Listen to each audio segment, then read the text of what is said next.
जैसे ही आसिफ अली जरदारी को सदर बनाया जाता है उसके बाद आप देखें लंदन प्लानिंग तो कंप्लीट हो जाती है, मगर उसमें एक चीज रह जाती है, वो है खान साहब का जो कत्ल इन्होंने करवाना था। यानी अभी ये सोच रहे हैं कि आपने बाकी तो लंदन प्लानिंग के हिसाब से सब कुछ कंप्लीट कर लिया, मगर इमरान खान को रास्ते से कैसे हटाना है, इस पर इनका फोकस है। क्योंकि पंजाब में मरीम नवाज, शहबाज शरीफ, आसिफ अली जरदारी और इसमें कुछ जर्नैल भी शामिल हैं, वो चाहते हैं कि इमरान खान को रास्ते से हटाया जाए, कि जब तक इमरान खान को हम रास्ते से हटा नहीं पाएंगे ये कौम ओवरसीज कम्युनिटी ना तो हमें वोट देगी ना हमें एक्सेप्ट करेगी, और हम इसी तरह बार बार अगर मैंडेट चुरा भी लेते हैं तो फिर हुकूमत कैसे चलेगी। तो ये एक बड़ा लंबा फिक्रिया। मैं तो खैबर पख्तूनख्वा में अली मीन गंडापुर और असद कैसर और इन सबको पैगाम देता हूं कि आप खान साहब को इधर से मूव करें, खैबर पख्तूनख्वा की तरफ लेकर जाएं और खुद अपनी सरपरस्ती में उनके ऊपर सख्त सिक्योरिटी रखें, उनका ध्यान रखें, ताकि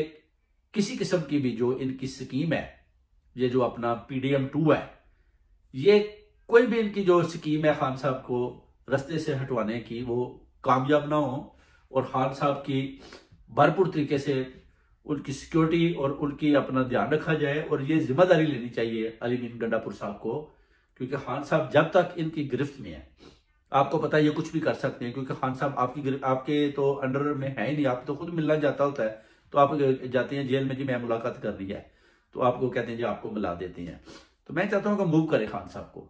क्योंकि अगर खान साहब इधर से मूव नहीं होंगे तो ये 15 दिन का जो नोटिस इन्होंने दिया हुआ है, अगर इसमें कुछ ऐसा हो गया तो आपको पता है कि जैसे PTI के इन्होंने अभी टुकड़े किए हुए हैं, मुख्तलिफ किस्म के आदमी मुख्तलिफ सिमतों से आकर PTI के ऊपर जो है ना वो इस तरह काबज हो चुके हैं, मगर अवाम और कौम देख रही है और सोच रही है कि ये हो क्या रहा है, ये लोग किधर से आए हैं और क्यों आए हैं, और ये खान साहब को बाहर निकालने में कामयाब क्यों नहीं हो रहे, आखिर उसकी क्या वजह है। ये लोग अपने तो इन्होंने ओहदे ले लिए हैं, मगर इमरान खान को बाहर क्यों नहीं निकाल रहे। आया इमरान खान साहब के ऊपर तो कोई ऐसा केस ही नहीं है, सारी बेलें हो चुकी हैं एक्सक्यूज मी। तो अभी इनको कामयाबी हासिल करनी चाहिए खैबर पख्तूनख्वा हुकूमत को, कि उधर अगर PTI की हुकूमत है तो फिर इनको ये कामयाबी हासिल करनी चाहिए बहुत जल्द के खान साहब को जेल से बाहर निकालें और खैबर पख्तूनख्वा की तरफ अपनी हुकूमत की तरफ लेकर जाएं। अगर इसमें भी ये नाकाम होते हैं तो फिर ये बात बड़ी सोचने वाली है कि ये खान साहब के साथ क्या हो रहा है, आखिर ये हुकूमत खान साहब को छुड़वाने में कामयाब क्यों नहीं हो रही, आया इसके पीछे कौन है। क्या इनमें से कुछ आदमी अभी भी जर्नैलों के प्रेशर में है, जर्नैलों के साथ मिले हुए हैं और खान साहब को ये भी चाहते हैं कि खान साहब अंदर ही रहें, या ये चाहते हैं कि खान साहब वाकई बाहर आए। अगर बाहर आए तो फिर इनके क्या तरीके हैं, ये कौन सा तरीका लगाना चाहते हैं जिसकी बरअक्स यानी खान साहब को रहाई मिलती है, और अगर रहाई नहीं मिल रही तो वो क्यों नहीं छोड़ रहे। यानी इसमें कौन कौन शामिल है, कौन से अदारे शामिल है, कौन कौन से वो लोग हैं, इनको खुलकर उनके नाम बताने होंगे कि ये लोग शामिल हैं जिन्होंने खान साहब को जबरदस्ती अंदर रखा हुआ है। और उस पर आप पूरी कौम को आवाज दें और उनको बाहर निकालें। बाहर निकालने के बाद अडयाला जेल की तरफ जाएं और खान साहब को बरी करवाएं। इनको अपना प्रेशर और अपना जोर जब तक आप नहीं दिखाएंगे तो इसी तरह ये समझेंगे कि आप कमजोर लोग हैं और आपकी हुकूमत भी कमजोर है और ये कभी भी आपकी बात नहीं मानेंगे। मगर जब आप प्रेशर डालेंगे तो डेफिनेटली आपको पता है कि जो लोग खिलाफ हैं वही खिलाफ है, सारे लोग भी खिलाफ नहीं है। तो आप ये चीज याद रखें कि जब तक आप अडयाला जेल का मुआसरा नहीं करेंगे आप खान साहब को छुड़वाने में कामयाब नहीं होंगे, क्योंकि बाजी हलीमा का भी पैगाम बार बार है कि ये कुछ ऐसा करने वाले हैं जिसका डर है और वाकई इनकी नीतियां खराब हैं। शेर अफजल मरवत को भी ये 22 फरवरी को उनको मर्डर करवाना चाहते थे, जिसमें ये नाकाम हुए और अभी भी उनको खतरा है। और उसके बाद खान साहब को भी ये रास्ते से हटाना चाहते हैं, जो मरियम नवाज, नवाज शरीफ, शहबाज शरीफ और इन सब का अव्वल जो है ना वो प्लान और अव्वल तरजीह इस पर देते हैं कि खान साहब को किसी तरीके से भी इनका मर्डर करवाएं, इनको रास्ते से हटाएं, ताकि ये कौम है ना जो इनकी जान छोड़े और कौम जो है ना वो स्प्लिट हो और दूसरी पार्टियों की तरफ देखें। आसिफ अली जरदारी भी इसमें शामिल है और ये हर सूरत में कुछ ना कुछ करना चाहते हैं मगर डरते हैं, खौफ है कि कहीं अगर अवाम बिफर गई तो ये जुल्फकार अली भुट्टो या बेनजीर भुट्टो का दौर नहीं है कि लोग बाहर नहीं निकले। यही इनकी कमजोरी थी। अगर जुल्फकार अली भुट्टो को जब इन्होंने मारा था या बेनजीर भुट्टो को, तो उस वक्त अगर ये अपना जोर दिखा देते तो आज फतह इनकी हो जानी थी। मगर अभी खान साहब ने वो अपना जोर दिखाया है, अवाम ने दिखाया है कि उन्होंने दोबारा कब्जा करने की कोशिश किया हुआ है। मगर अब वो जंजीरें जब टूटेंगी तो फिर ये सब रेजा रेजा हो जाएंगे। और इसमें मैं तो समझता हूँ कि आसिफ अली जरदारी या अपना बिलावल भुट्टो, इन सबको भी साथ मिलकर खान साहब का साथ देना चाहिए था, क्योंकि इनके तो अपने लोग जो है ना,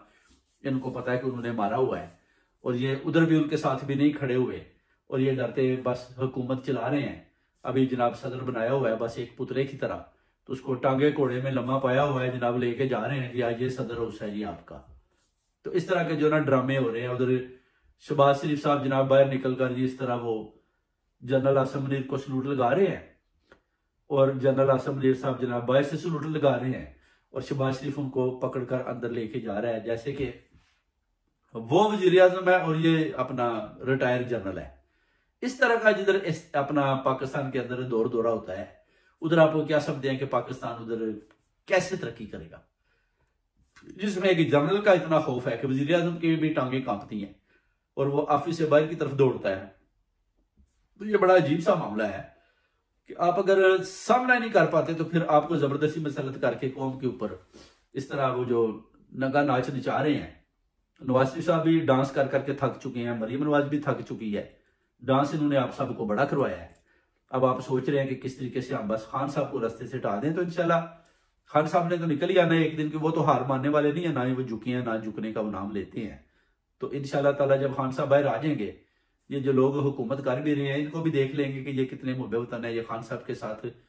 कितने कितने खड़े हैं और कितने नहीं खड़े, कितने उनका हाथ लेकर साथ भाग रहे हैं और कितने जो है वो हाथ छोड़कर भाग रहे हैं। वहां पे नजर आ रहा है,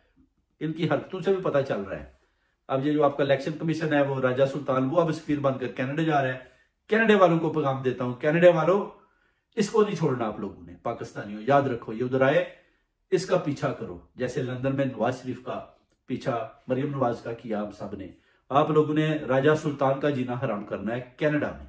इसको मैं भी उधर पहुंचूंगा और कनाडा में इस सफीर की जो है ना ईंट से ईंट बचानी है, ताकि ये चोर डाकू उधर से भागे। ये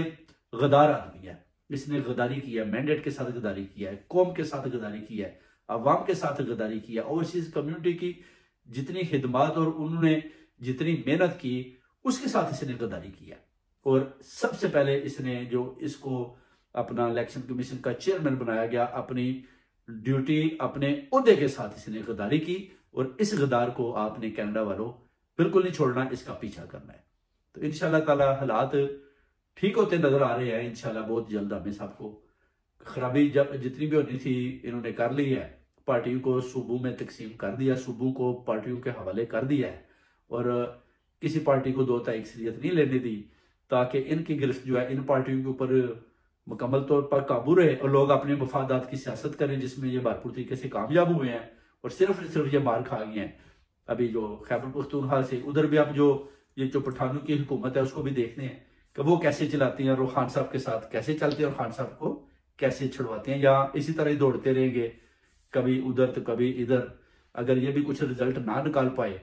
तो फिर ये भी खत्म हो जाएंगे। मगर खान साहब जब बाहर निकलेंगे तो खान साहब का नाम पीटीआई है और पीटीआई का नाम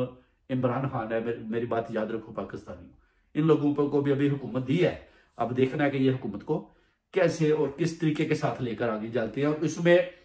कैसे जो है ना हमें सक्सेस मिलती है, कामयाबियां मिलती हैं और कैसे हम इमरान खान साहब को अडयाला जेल से बाहर निकलवाने में कामयाब होते हैं और मुल्क की बागडोर इमरान खान साहब के हवाले करते हैं। बहुत बहुत शुक्रिया आपको। तस्लीम हैदर का सलाम।